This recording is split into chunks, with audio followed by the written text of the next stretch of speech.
Nothing lasts forever.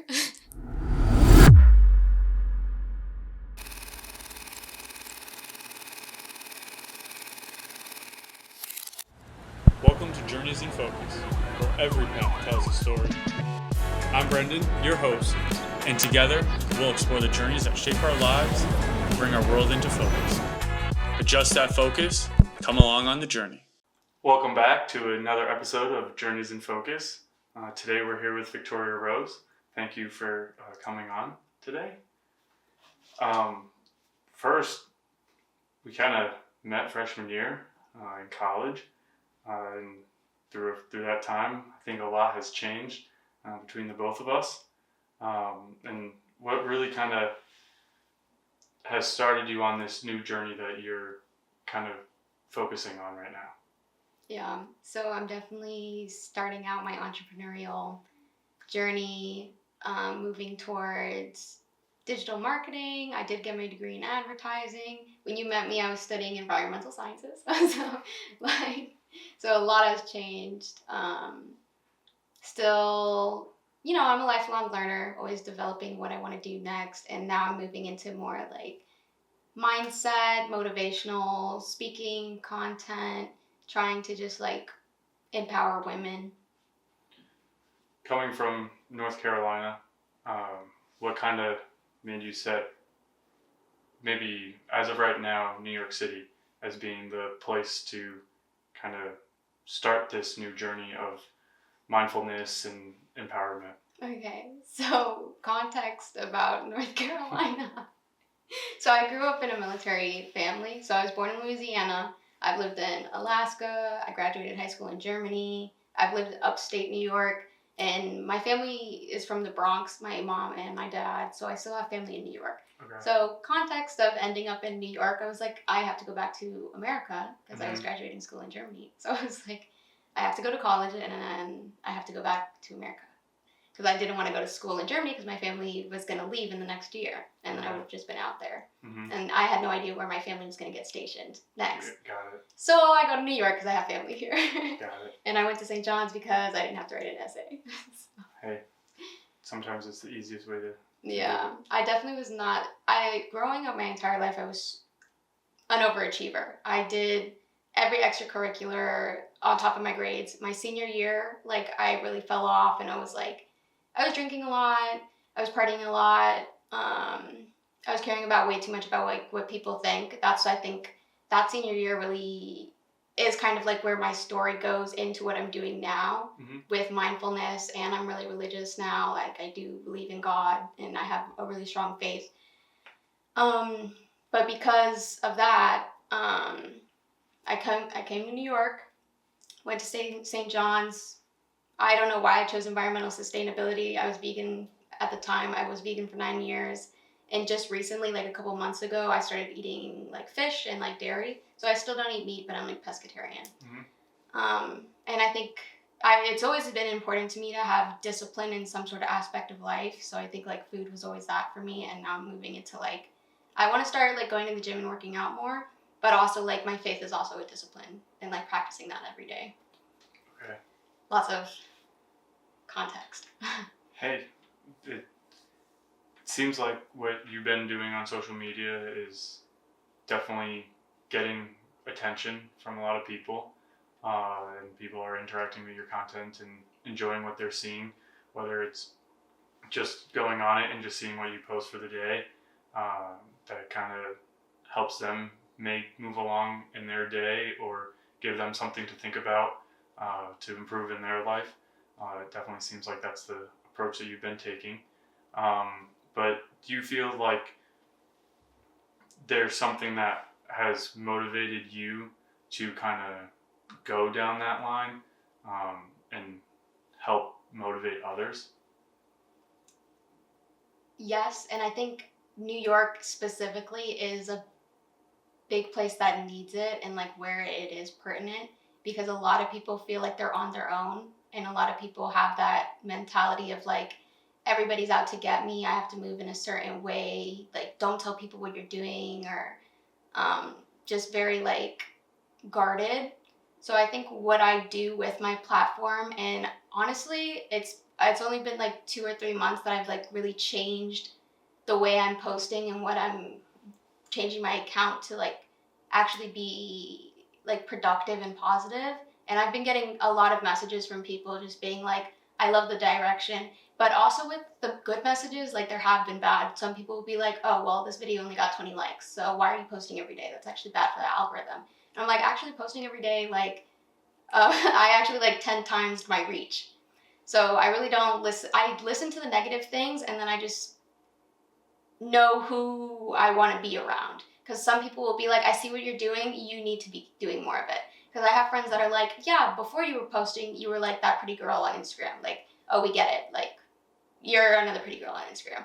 And then after that, I started posting different. And now they're like, yeah, you're like actually making content. You're like a content creator now. Like, you're completely changed it. Like, I could totally see you being a motivational speaker. I could see you doing brand deals. I could see you having a group of women that just like get together and talk about your goals. So that's kind of where I'm headed.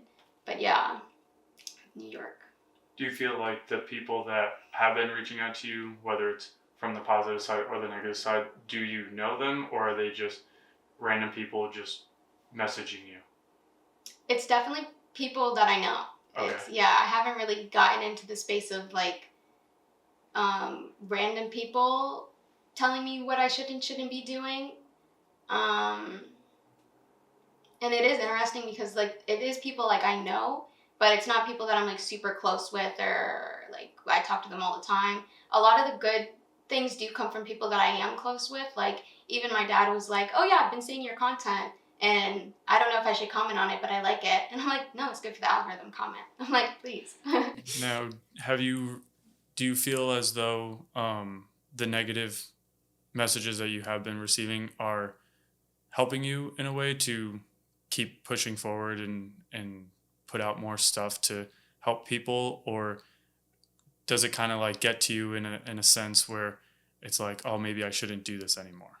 I think it definitely motivates me and gets to me at the same time, and it doesn't make me want to stop. It makes me want to get better. Um, but in the context of it being social media, I could see why people would say that, especially because I'm still trying to figure out exactly what it is. And all of these things work, like the posting every day, like doing outreach, like all the techniques work when you have a clear message, when you know exactly what you're doing and exactly what you want, you can get there much faster. With the negative comments and feedback, it's more so motivating in the sense like how can I not prove them wrong, but like how can I get better? So it's because I kind of ignore it too. I kind of push the negativity back because when you feed into the negative things and like give it too much energy, like you get more of it. So if I internalize it and I'm like, this person said I only get this and then nothing and I don't change anything, like that's kind of crazy to do that. But if I'm like hearing what they say and I'm like, okay, you're saying that I'm not getting whatever results, what do I need to be doing to not get those results? Because at the end of the day, I do have goals that would get me better results. And then I'm like, okay, I can make better content. I can get better videos. I can have a better hook. I can do more outreach. I can talk to more people. I could develop my message more. And then, so I kind of just like take it, and then I can't hold on to it though. Like I either choose to like change something and then move forward, or I have to just leave it, if that makes sense. Yeah. So do you feel like how you're going about it every day kind of is building your confidence level to give more of an output and find different ways to potentially like help others, and like with that confidence not only helping yourself, it could also carry over to somebody else in a sense of like if they see you were doing this on social media and now you're doing this, look how different like her approach is. Now do you feel like carry over to them and make them pursue something that they may have thought that I didn't have enough confidence to do this in? Yeah, especially because I'm specifically posting on Instagram. Okay. I used to post on TikTok, but TikTok you don't really get community. You can get views, you can get engagement, you can like get hype, but you're not going to find that your followers see your post all the time. On Instagram, it's like if somebody follows you, it's because they want to see more of your content, and they will follow up, and they are going to be there. So when it comes to confidence, like TikTok, I think people will post anything. Like they'll be in their car, they'll go here, here, here, whatever, post random things, it'll blow up. It's super anonymous too. On Instagram, everybody's so focused on showing up as their best self. They use their own name. Like my Instagram is my full name, Victoria Rose Vargas. Like on Instagram, you show up as yourself. So a lot of people are just scared to post because like that's your digital community. You're online. Everybody you know in real life is following you on Instagram at most of the time. So I think me posting what I post to literally my family, my friends, people I go to high school, college with, people that have known me my entire life, people who knew me like for a couple hours, they all see it. So it's completely different level, I think, in my opinion, of like, it's not even like confidence at that point. It's just like courage to just know what you want to do and then try, because you can't get anywhere if you don't try, and then you can't, like, nothing changes if nothing changes. So how am I supposed to be like, yeah, I want to be an influencer. Yeah, I want to like be a travel influencer. I want to do this. I want to make money in social media. I want to build a business. And then you don't make the steps to actually get there, or like put yourself out there to see what people want. Because even if you're like creating a product and you want to build a business around a product, you can put the most beautiful product together and then launch it, and then still nobody will buy it. That's why people will test things. They'll put it on Twitter. Is this interesting? And then you build the hype for this thing that doesn't exist. And then if the hype is there, then you're like, okay, now we got to make it.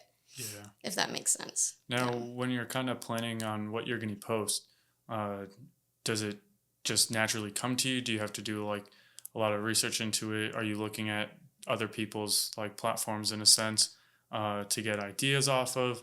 Or are you kind of just, everything is just natural, and kind of you wake up one day and it's like, I feel like this is a good thing to post. Why not put this out? I think if anybody who wants to start getting into content creation, I think they should start just like when they want to think of something or want to post something, to do it that way, to see if they even actually like doing it every day. I work in marketing, so it's actually part of my job to just come up with ideas, make posts, get content, and run social media. So it's very like second nature to me, especially because I was doing TikTok and I was making videos every day, recording every day. With Instagram, I just batch content. So like I was out with my sister yesterday all day, and we had like 3 different outfits, going to different locations, getting all these videos. So like the next couple of weeks, you're going to see all those videos. But when it comes to like the ideas and everything behind it, I do have a coach as well. I have like a Reels coach. Okay. And then we have like this group of girls, and then we all like are in part of the Reels challenge. That's another reason why I'm able to like post so much. So like she had a content planner that I used for last month. And then based on that content calendar, I had like saved videos from like my feed that I liked. I would put those, and I saved them in the folder, the regular folder on Instagram. Take those links, put them in the content calendar. So every day I have an idea of what I want to post. And if I get ideas in between, then I can add it to the calendar and then post it whenever it makes sense. Like there's never a shortage of ideas. Even if you're a writer, if you're on Twitter, if you're on YouTube, there's so many ideas that I think the biggest thing I'm trying to practice right now is like getting an idea into real life, because that's also a skill in itself that a lot of people just don't have. They can have all the ideas in the world, but like people need to be taking action. So you spoke on how you have to try to get something done, and if you don't try, you may not get anywhere.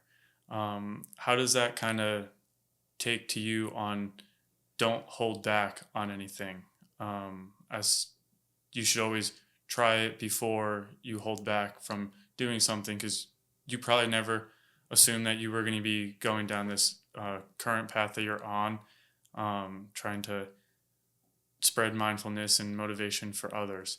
So how does not holding back lead you to where you are today?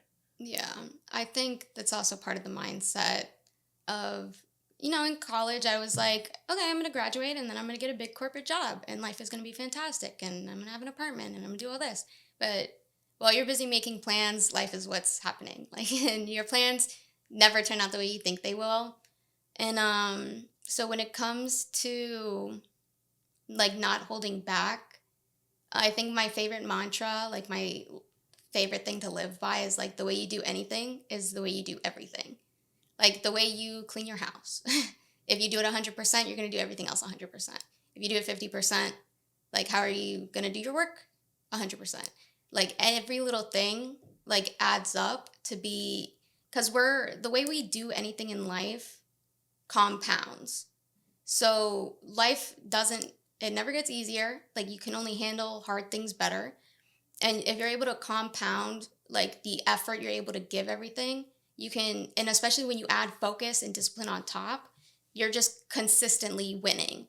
So like if you just have more wins than you have loses, then like you're going to get where you want to go, especially if you're just focused and then you give it 100%. So giving 100%, it starts with your head, right? It comes back to your whole mindset on how you're going to approach things. So really, what does mindfulness really mean to you? Yeah. And I also want to add like 100% isn't always like we're not always at 100%, but if you only have 30%, you can give all 30 of that percent and that's still 100 in my opinion. So mindfulness to me, I think it falls in line a lot with intuition. And I think mindfulness also ties into my faith a lot. And so what I do is mostly mindset. So the difference between like your mindset and being mindful is more so to say your mindset is more of how you're going to live your day-to-day life, and being mindful is like a constant practice. It's something that you have to like take into consideration, because we have our conscious mind and then we have our subconscious mind, and like only 10% of our mind is conscious. Everything else behind that is like what permeates your mind. Our first 30 minutes when we wake up and the last 30 minutes before we go to bed, we are the most impressionable. And guess what? Those are the times that we're on social media the most. So every time we're looking, everything we see, if we see something that's like, oh, this person's ugly, this person's this, blah, blah, blah, blah, blah, drama, like news, politics, all this, for the first and last 30 minutes of your day, you're like poisoning your subconscious. Then you go out into the world and that's all you're going to see. So like if you spend your first 30 minutes meditating, if you spend your first 30 minutes reading a book that you want to get more information on, or doing something mindful, then that enters your subconscious and it changes your mindset. So when you enter that conscious space again, and like when you practice the mindfulness, that's where you're in your conscious, and then you can see everything and be like, okay, I can reasonably get to like positive conclusions on my own. Like, Now, do you think day to day should people have like routines that they follow upon? Like, sure, a routine may not be able to come across at that full capacity every single day, depending upon what's going on. But do you feel like you have a routine every day? And does that routine that you go about with like help you throughout your day? so that's one thing that I am working on now, and I think it's going to be super impactful to what I'm doing, because I do want to even turn it into like a morning routine planner, or give some sort of freebie to everybody to just be like, look, this is how you can like start like jumpstart like your transformation basically, because I think like that first hour of your day is really determines the rest of your day. Like I even went to like this Hindu temple, and the gurus were just like, because I was trying to talk to them about like, like anxiety or whatever. And yeah, their whole thing was like, you just need to do 15 minutes of meditation every morning. And like, because whatever you do in those 15 minutes, like if you can quiet your mind and be still, you're going to be able to think clearly for the rest of the day. If you wake up and the first thing you're doing is like, I have to do A, B, C, D, I have so many things I have to do, the rest of your day is going to feel like you have that anxiety. So if you start your day off right, the rest of your day is going to look like your morning. Mm-hmm. So when it comes to routines, I don't think anybody needs to follow some sort of very rigid, like cold plunge every morning, like run on top of the mountain every morning.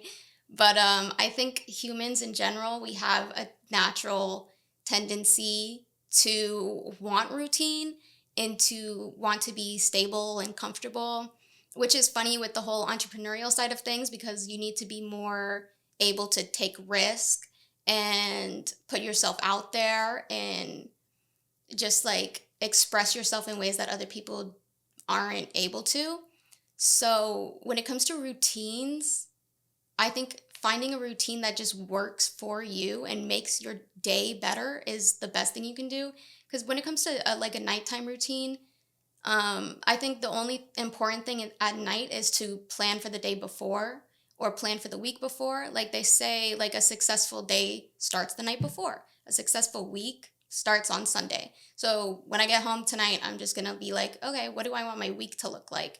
And also one of my favorite things is they say if you write something down, you're 43% more likely to accomplish it. So if I just take that time to write things down and like even put it on a whiteboard that I can like see it, like I'm already setting myself up for success. Like if there was a 40% chance of me accomplishing it by not writing it down, I just bumped it up to 83 just by writing it down. And I also believe that like if you can think it and you can feel it and you can write it down, you can accomplish it. Like that's all it really takes is like you need to be able to like conceptualize it, and then if you feel it in your heart, like not your mind, like you have to be able to feel exactly what it would be like to be that kind of person you want to be in that situation you want to make it happen, you know? Yeah, and it seems like back to your whole part with meditating in the morning when you get up, and how you're most vulnerable to seeing stuff throughout your day if you go on social media for the first 30 minutes or the last 30 minutes of your day before you're going to sleep. And I feel like now we're currently in this time where everyone wants to do something really fast and they have to slow down. And I feel like taking that whole meditation side to it really helps to get you to slow down and take your time and really look at like, okay, what are you going to do? But then go back to how you're writing down your list, and it's like, okay, if even if there's only two things on that list that you want to get done, you're now taking a simpler approach to getting that stuff done because you slowed down rather than feeling like you're rushed and have to do this, have to do that. So do you feel like manifesting stuff is something that happens, or is it just kind of more of like a luck side of things? Like how somebody just randomly blows up on social media and becomes this infamous famous person overnight. Do you think that is something that they just manifested, or do you feel like it's luck in a sense, as to anything could really happen? I mean, anything can happen and all things are possible. I don't believe in luck though. I believe in God. Like, I think it's literally like anything that's because they spoke about it in church today too. It's Sunday. um, so when I think about like luck, I really just think it's faith because I can pray. I pray so much. Like, I pray a lot. And whenever God, like I feel his miracles, like I've seen like his miracles happen, like I know they're real. I think everything is just tied by energy. So if you believe like in your heart that something is possible, if you believe like wholeheartedly that like things work out in your favor, that you attract abundance, that people treat you a certain way, or you have positive relationships in your life, like if you believe these things, then they become true. If you believe that the world is out to get you, like that is what's given to you. Like God gives you that. So when it comes to manifestation, I think a lot of people use their heads to manifest and they need to use their hearts to manifest. So when it comes, like, manifestation isn't just doing affirmations every day and hoping something changes. I think manifestation is more like really understanding who you are and what you want, and then bringing your ideas into reality. Which goes back to my point of like, that's what I want to practice. I just want to practice whatever I think, making it real, like creating my thoughts. Yeah, and how does that kind of translate to how we should go out every day and prioritize ourselves rather than prioritizing somebody before us? Because it really starts with you before you go and put it for somebody else, right? I think there's times when you can prioritize others for sure. I feel like I prioritize others in certain aspects of my life. And I think I don't think you should think about things in the way of like getting things back either. Like if you give somebody something, if you like, you prioritize others because you know they're going to prioritize you. I think relationships should be reciprocal, but like think I think there's seasons to be selfish, there's seasons to give, but you never really like get a lot of things in life if you're not giving in some sort of way. Like a lot of like billionaires, they'll have like certain like budgets for charity or like budgets for whatever. Like not even like considering like the like reasons for that. Like of course we know you can give to charity and do it as a tax write off, but there are like charitable things that make you feel good. Like at the end of the day, like humans, you can only buy so much happiness, and then like there's a threshold of like, okay, I'm financially stable, now what do I do with my abundance? You're supposed to give it back. You don't have to like see a homeless person to give them money. You can donate to food pantries. You can like buy a bunch of bikes and give it to kids who don't have bikes. You can There's other ways to give back, and I think when people give back in a way that aligns with their values and their purpose in life, because I am big on the environment, I'm big on like animals and like stopping animal cruelty, making sure we are fixing deforestation, because we only have one planet, like, and we're just living on it. So, and God created this planet. So, like, every time I go out into nature, or every time I'm like immersed in nature, or I have to make time for nature, because that's when I feel like I'm closest to the universe, like when I'm closest to that energy, because like everything is like designed in a perfect way, and every human behavior we have is emulated in nature. There's a word for it too that like architects and like designers use. Like they design things and then you can always find that design in nature. So, yeah, prioritizing others. I mean, we need community too. Like you always need certain communities to be in and people to nobody got anywhere by themselves at the end of the day. So you can prioritize yourself to the extent that what you're prioritizing, that end goal does help others, you know? Yeah. It seems like on your social media, there was a couple posts here and there that really dove into time, on how time is important and you can't go back in time. You have to stay within the time that you currently have, because you don't know what could happen tomorrow. You don't know what could happen in a couple seconds from now. What explain like your whole take on time and why it's so important to go out and do as much as you can do in a sense, but still not doing it as rushed or so fast, like taking your time and like pacing it in a sense, but having that time and using it to your full extent. Yeah, I think this is a good question because the world we live in, like our time is a commodity. People pay for our time. Like that's why social media still exists, because it started out fun, but now we're always being sold ads, and we know that. We know like everything's a sponsored post. We know that commercials still exist. This is why I studied advertising too, because I'm like, it's never going to go away.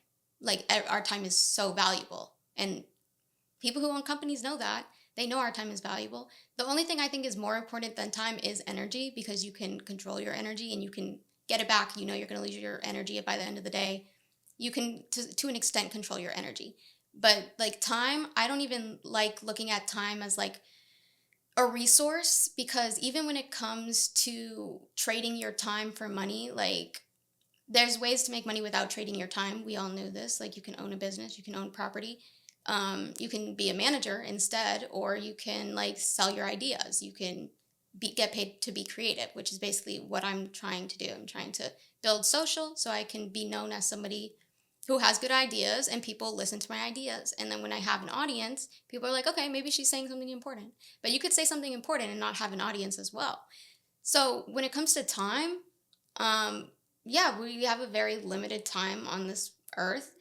And then it also goes back to like not holding back. I think a lot of people are waiting for the right time to do something, and they think that there is a time and place for things in life. If you create the place, like you'll make the time. You make the time and you create the place. Like anything we want can be ours. Like I'm a full believer that if I want to go to Morocco, I can make it happen.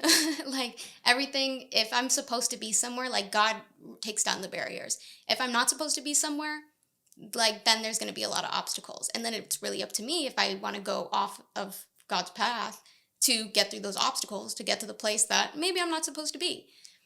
So when it comes to time, like I think people value their time differently because at the end of the day, like if you have a job, you are saying like, okay, my time is worth $12 an hour. Mm-hmm. My time is worth $50 an hour. My time is worth this. But if you're selling like a product, if you sell like a course, if you sell very specific things, like that's not really tied to your time. And then you can kind of buy your time back. And that's another thing a lot of rich people do. They'll be like, I need a driver so I don't have to waste my time driving. I need a chef so I don't have to waste my time cooking.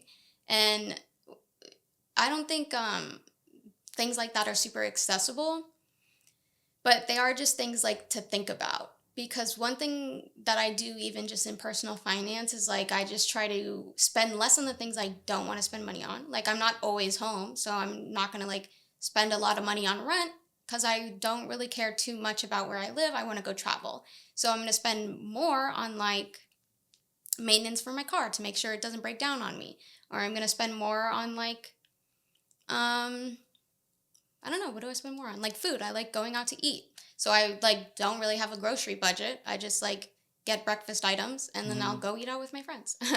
So it's also the same with time. Like if you think you're spending too much time at a job, you either need to save, start a business, buy your time back, or you need to build the lifestyle and then get a job that fits in with that lifestyle so you don't feel like you're wasting your time. Yeah.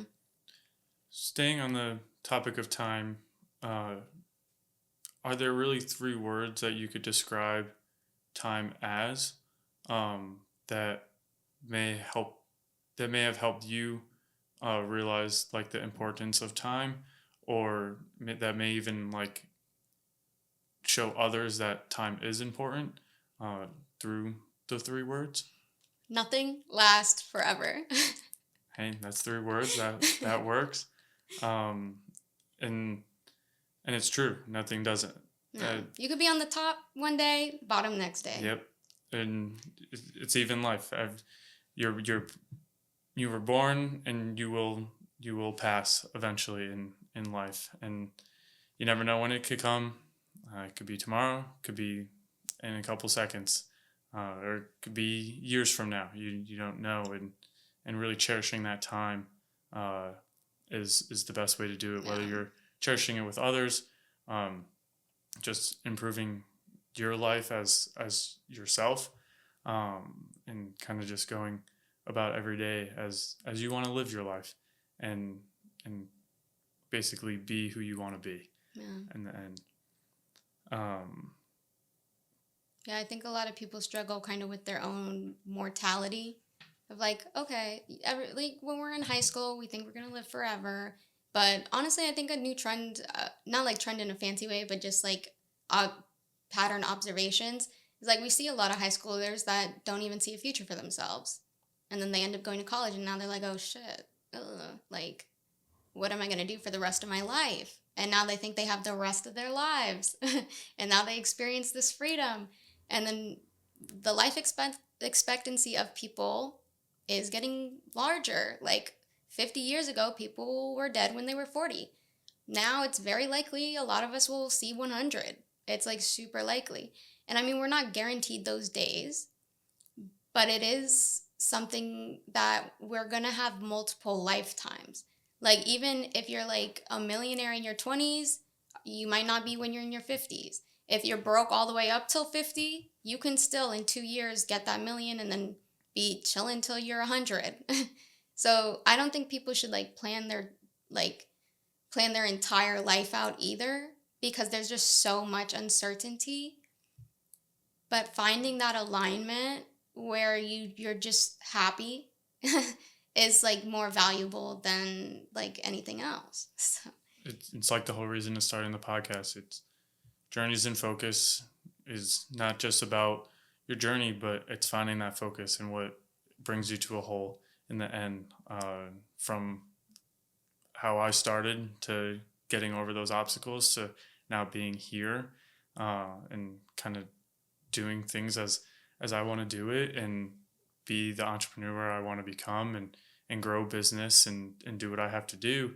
It, that focus part is there, but not everyone's comes as soon as possible. And sure, I wouldn't say mine is 100% focused on one thing and it's there completely, but there's always going to be room for that growth, and that change will always come because you're always learning something new every day. Whether you walk out on the street right now and you go to talk to somebody, they may give you something that you didn't expect from them. And those words that they told you could be that change to spark something new in your life. So, really, that's kind of getting into the next part of back to how you started in the beginning on talking about percentages. Uh, how 30% is still that 100%, even if all you have left is 30, right? Yeah. Why that whole like notion of whether it's 1% and that's all you have left to give, or it's 90% that you have left? Why take that route of thinking in that way? Yeah, I think that ties back into the faith too, because if God knows I'm only at 1% and I still give that 1% to something specific or whatever I'm focusing on, or even if I give that 1% to somebody else, like it will come back. Like your energy is always going to fluctuate. Like I know I'm not going to always be at I'm not going to be at this 1% the rest of my life. Let me just give it because I can and I want this. And then tomorrow's a new day. Mm-hmm. So I think it is an important notion to realize, because there is so few moments where you're at 100%. And when you want to be at 100%, you can prepare all week and be like, I'm going to go to sleep at this time. I'm going to make sure I don't drink. I'm going to make sure I eat right and do this. So I'm ready for this exact moment. Anything could happen. You could wake up and then lose your voice when you need to do a podcast. Mm-hmm. So you just always have to be prepared. And then even when you're in the habit of giving 100% when you're not at 100%, when you are at 100%, everybody's going to look at you like you're a superhero, like you're giving 500%, because you're just so ingrained to do everything the way you do anything. So yeah. And going back to how you mentioned prayer is important and how you do it every day, if not almost every day. And you're hearing the answers from God himself. Do you feel like those are coming to you in different signs?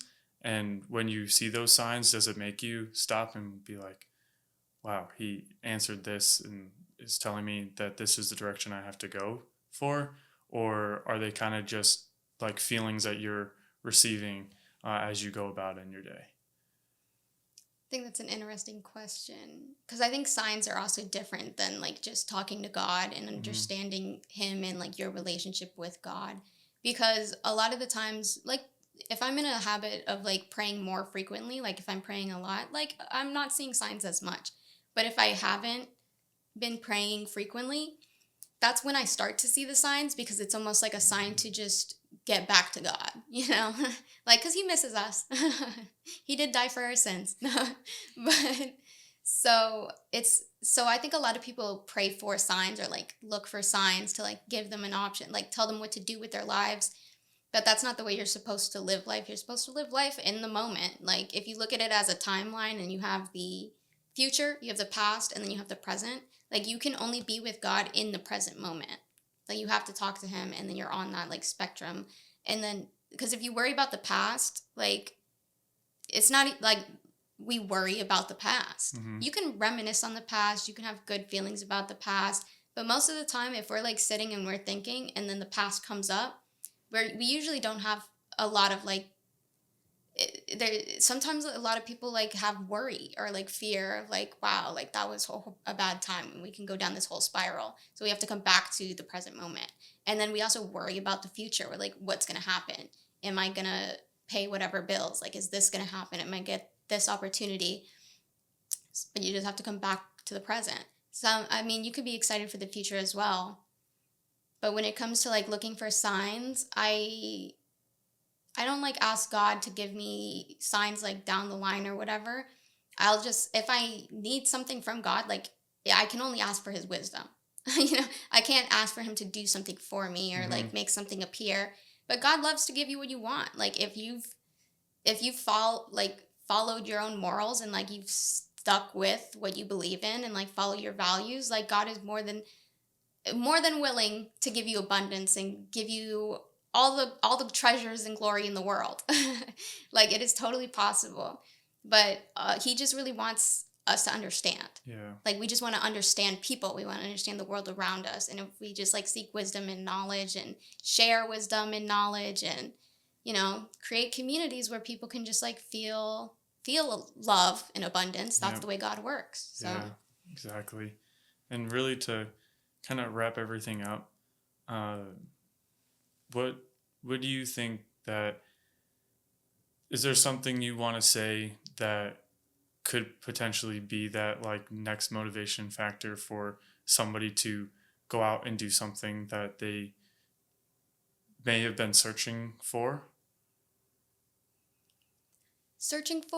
I would just say if they go to sleep at night and they're like, and their last thought is just like, I wish I spent my day doing something else, or I would rather have done this, or like, I really want to do this thing, but I have to do something else. Like, just do the thing.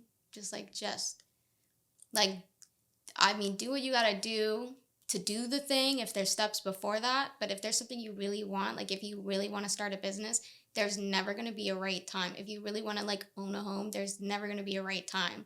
If you want to like get a new PlayStation, like who knows? Like whatever people want in life, I feel like there's always a way to get what you want, and as long as you're not hurting anybody in the process, or if nobody like is like negatively affected by what you want, I think people should just take advantage of the time they have.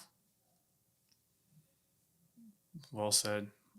Victoria Rose, I want to thank you for coming on the podcast. It was great. Everyone's going to definitely agree with a lot of the stuff that you were saying, and hopefully they find inspiration on that with their journey to move along and find that focus that they're looking for. So thank you. Hey, thanks for tuning in to this episode of Journeys in Focus. After today's episode, I hope you're feeling inspired and ready to explore your own journey on a more deeper level. Like always, be sure to like, comment, and subscribe down below, and share the podcast as well. Follow us on social media for updates, behind the scenes content, and much more. Until next time, adjust your focus and come along on the journey.